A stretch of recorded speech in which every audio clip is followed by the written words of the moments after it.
Israeli Prime Minister Benjamin Netanyahu is pushing forward with his tour of the United States, looking to secure a closer relationship with the new administration.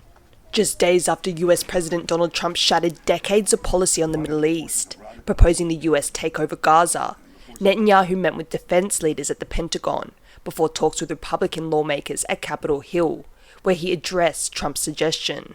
Mr. Netanyahu, do you think measures are needed in Gaza Are we in? to make President Trump's plan feasible? No.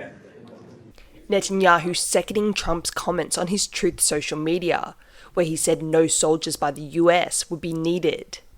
Under Trump's proposal, announced in a joint conference with Netanyahu, millions of displaced Palestinians in Gaza will be resettled in neighbouring countries, while the US redevelops the Strip.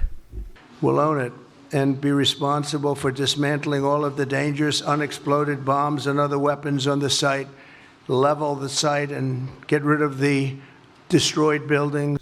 That's despite Gaza's neighbours Egypt and Jordan opposed to forcibly resettling displaced Palestinians.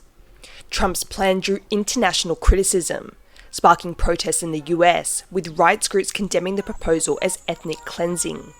Meanwhile, many world leaders have rejected it, sticking to the US's previous stance of seeking a two-state solution. Palestinian civilians should be able to return to and rebuild their homes and their lives. That is a right guaranteed under international law.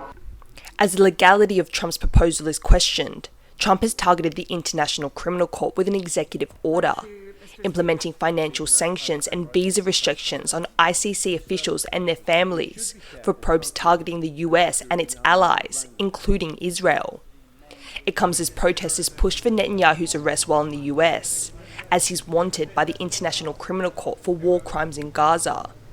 But the ICC has little power in the US, which doesn't recognize the court. The United States has no duties to arrest or surrender Netanyahu. So there, the kind of political needs of the United States match rather nicely with the legal position. The warrant for Netanyahu's arrest does, however, prevent him from visiting other countries, with many world leaders vowing to follow through on the ICC's order if the Israeli leader visits, pushing Netanyahu even closer to the US and his, quote, best friend President Trump, as the future of Gaza and the Middle East hangs in the balance. Ryan Wu and Rosie Grenenger for TaiwanPlus.